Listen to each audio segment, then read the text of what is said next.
Hello, everybody. So, many of you have been suggesting that I look at PagSeguro, and I am doing so today by comparing it side by side with StoneCo. STNE. As you know, I am a big fan of StoneCo. It's a big position for me, and I think it's a great stock to own. And I think it will be important to compare StoneCo and PagSeguro, and looking really at both of these companies as competitors, because they are competitors to the best of my ability, to the best of what I can say. So, PagSeguro is a business that is mixed with PagBank, and PagSeguro competes directly with StoneCo payments and financial services. However, PagBank is on its own. It's a thing of its own that does not compete directly with StoneCo. Actually, PagBank, in my view, competes much more with Nubank and all of the Nubank business offerings. In fact, they've been doing very, very well against Nubank, and they're the second neobank in Brazil, despite the fact that this only represents 8% of their business. So, when you buy PagSeguro, you get exposure to a bank. When you buy StoneCo, you get exposure to their ERP that they did through their acquisition of the Links business. And so they have kind of a QuickBooks for small business that you get exposure to. What I think is very noteworthy about these two businesses is that the payment side of the business, whether it's StoneCo or PagSeguro, the payment side of the business is a much bigger side of their business for both of them, representing 92% of the business for PagSeguro and 85% of the business for StoneCo. And actually, when you look at the numbers right here, you can see that PagBank is very, very tiny for the PagSeguro company. And actually, these are the later number from the latest quarter from StoneCo. We can see that the software business is very, very small, and that the size of the payments business is growing even faster. Now, what's important to note is that the growth rate between the financial divisions is the same, or at least has been the same within the past year, at 49% exactly for PagSeguro and 49% exactly for StoneCo. So that division is growing at the same rate, has been growing at the same rate, surprisingly. We'll see analysts think StoneCo is going to grow a little faster than PagSeguro, but that's what analysts say. What we can say for sure is in the past it's been growing at about the same rate. And so, for the sake of this analysis, because PagBank is 8% of the business and because the ERP is 15% of the business, I'd like to remove those out. Because if you buy PagSeguro for a PagBank business, then you're obviously going to be attracted to only PagSeguro, because StoneCo doesn't have a Nubank competitor. And if you buy StoneCo for the ERP business, that's going to be the same thing. You're not going to be attracted by PagSeguro. So they both have a little bit of a diversification away from their core payments business, but I don't want to focus on that. And I actually have a position in Nubank because I like the banking business, but I think buying it on its own to me is a better idea. And Nubank is clearly the number one player. At least that's just me. But let me go through both stocks and specifically talking about their payment services and their payments. So, PagSeguro or PagSeguro was the number one business to get into that business. They're kind of, I guess the best example I could use is they're kind of a PayPal of Brazil, right? They were founded in 2006. They're a tech company, but they're kind of a legacy tech company. It sounds funny to say that for a company founded in 2006, but they've had a much longer lifespan than StoneCo, even though that's still a pretty young company per any standard. But they are the legacy tech company. And StoneCo was founded in 2012. So StoneCo is a much newer company by 6 years, which, in technology is a full generation. And 6 years in technology is not like 6 years in the real world. It's a long time. And they both IPO'd in 2018, despite the fact that StoneCo is much younger. And if you look at the pattern of the stock price, I mean, they follow an almost similar pattern, right? Down to the little bounce they had in 2022, both bouncing.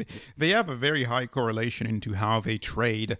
But I'll say this about the market cap. They're both about a $2.6-2.7 billion market cap, and I think what's important is that PagSeguro achieved that market cap from 2006, right? And StoneCo achieved it from 2012. So the time to $2.7 billion market cap was much shorter for StoneCo than it was for PagSeguro. So that's oftentimes a way that you can also gauge value creation. StoneCo has created much more value faster, same amount of value actually, faster than PagSeguro, or much more value depending on whether you want to adjust for time or adjust for value. But they've grown faster. At least that is what I can say. But it's not to say that PagSeguro is a bad business. It's just an older tech company.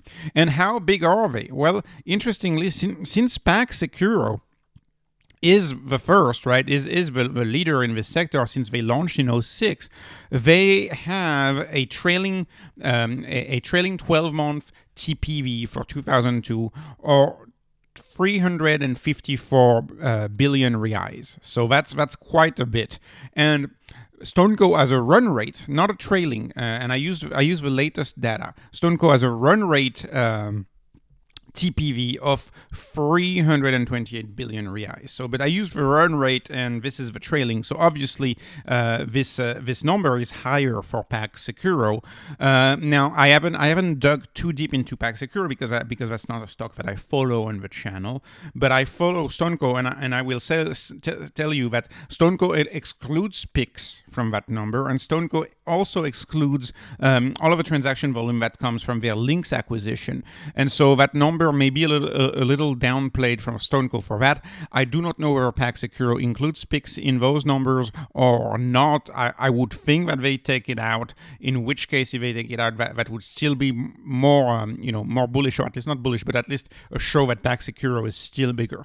PagSeguro is slightly bigger. It is not bigger by a 2x factor, but it is slightly bigger. And as a reminder, in terms of revenue growth, right, which is going to be different from transaction volume, but in terms of revenue growth, they were about the same over the past 12 months for both division, which again is very interesting, all of the similarities. Now, let's go back to the numbers, and I'm going to calculate the numbers for each company and tell you what I think about both companies in how they're valued and their growth potential. So the trailing 12-month revenue growth for PagSeguro was 55%, including the banking division. So this is trailing 12 months, right? So this is including the past 4 quarters and comparing it to the 4 quarters prior, right? So all of the quarters of 2021 to all of the quarters of 2022, slightly different calculation than, say, a Q4 to Q4 comparison that they show in most of the company documents, most of the company investor presentations. So that's 55%. And keep in mind, I went back to the income statement and calculated this myself, right? This is not what the website gave me, and that's with the whole company, with a banking division for PagSeguro. For StoneCo, that's with their ERP division. StoneCo in 2022, full 4 quarters of 2022 over 2021, the 4 quarters of 2021, StoneCo was 59%. So a slight edge for StoneCo in total revenue growth over the past 12 months. And that's even a little better for StoneCo because their ERP division has been growing very slowly over the past. It's been at 22% growth or something. So that means that the revenue that they're taking, not the transaction volume, but the revenue that they're taking in on their revenue growth is pretty high, right? It's pretty high. Now, as fast as forward revenue growth, I do have my opinion on what it's going to be for StoneCo, but that's not what I'm using here. To have a fair comparison, I'm just using what the analysts are saying. So I use the analysts for revenue growth for both StoneCo and PagSeguro, and I do that for the sake of consistency in my comparison, because I assume that all of the biases that analysts have, they have those biases against PagSeguro, just like they have those biases against StoneCo. That's the way I view it. By the way, it could be a positive bias; doesn't have to be a negative bias. But because they would be the same analyst, right? The analysts who analyze both companies would have to be the same analyst. So I'm using their numbers. Although keep in mind, I tend to be more bullish when I analyze companies. I realize there's there's a lot of sandbagging. Like to me, StoneCo is going to grow faster than that. In the worst case scenario, to me, that would be 33%, but I think they're going to grow faster than that. So I'm using those numbers, using the analyst numbers. We are 22% next 12-month growth for PagSeguro in revenue, and then 37% next 12 months for StoneCo growth in revenue, right? And the gross margin. What about the gross margin? So same, I use the latest gross margin. For PagSeguro, it was 51%, and for StoneCo, it was 74%. And that's like, I think, where you can see a lot of a legacy. The structure of a company founded in 2006 is probably bigger than the structure of a company that is that is cloud native, that was founded in 2012. So I think that may be a reason why. But gross margin is definitely more attractive for StoneCo. Let me now move on to my valuations, right? Which is kind of what matters here when we compare those stocks, because these stocks are so similar. So how would you know which one to buy, right? These stocks are so similar. So as a summary, so we've said all of this: 55%, 59% revenue growth, 22% forward revenue, 37% forward revenue. Overall gross margin, PagSeguro 51%, StoneCo 74%. Trailing 12 months, we can see PagSeguro did much better. It has $2.8 billion. And for StoneCo, it was $1.7 billion. Now, StoneCo grows faster and has a better gross margin. So the enterprise value is 2.223 for PagSeguro and 2.91 for StoneCo. Noteworthy that enterprise value is lower for Pag because they have quite a bit of cash on their balance sheet, so that they have a good net cash position, which advantages them. But at the speed at which StoneCo is growing its cash pile, that enterprise value for StoneCo is also going to go down. But because keep in mind, enterprise value, you remove the cash from the company, right? It's a better metric than say market cap, in my view. So the forward gross profit, right? What's going to be the gross profit based on those growth numbers next year, over the next 12 months? And that's 1.78 billion for PagSeguro and 1.79 billion for StoneCo. So StoneCo is growing faster. StoneCo is catching up to PagSeguro from what I can see. And from an enterprise to forward gross profit, they are at the 1.25 for PagSeguro and a 1.62 for PagSeguro. So this is cheap. They're both dirt cheap. PagSeguro is actually a little bit cheaper on the EV to forward gross profit metric than it is to StoneCo.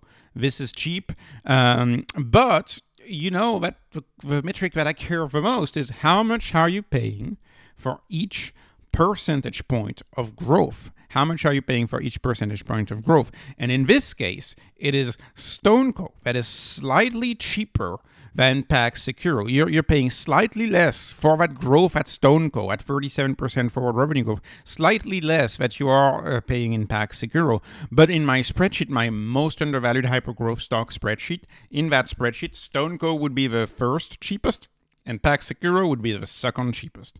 And then we would have HIMSS as the third cheapest. So these companies are trading so much in line, so much in line. And we could say that PagSeguro is a really slightly tiny better value right now, but you can't really make that case that it's that much more of a better value. And I would argue that StoneCo is a slightly cheaper growth, but again, not really nothing meaningful. And so I chose StoneCo. I invest in StoneCo. I think a big reason why I chose StoneCo is because the growth is slightly higher, and they don't have a bank. They have the software business, which gives an additional exposure.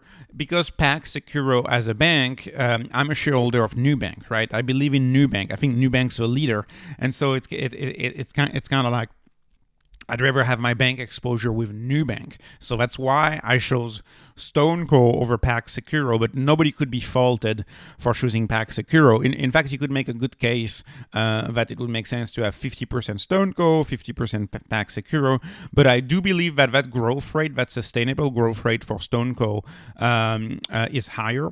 And therefore, since it's higher, really the only true question that matters when you invest in this payment space is the terminal value. Is right? What do you think sales in 2030 are going to be? What do you think revenue is going to be in 2030 for either of those companies? And I think StoneCo has a better shot probably at maintaining that 30% revenue growth over the next 5 to 8 years, because actually 37% right here, I know full well that it is sandbagged. StoneCo has been growing at more than 50% for multiple years in their payments. And so StoneCo is the company I chose, it's the company I follow. That doesn't mean that PagSeguro is going to do bad at all. I just think that in my way to invest, the cheaper growth right now is at StoneCo. Slightly though, very, very, very slight difference. These stocks are so similar, extremely similar. I mean, look at the products that they have. I mean, it's extremely similar. But anyways, StoneCo is my choice. PagSeguro is a wonderful value and a great hyper-growth stocks as well, in my opinion. Therefore, not investment advice. This is just entertainment. I hope you were entertained. Appreciate your likes and subscribes and have a wonderful day. Thanks for watching.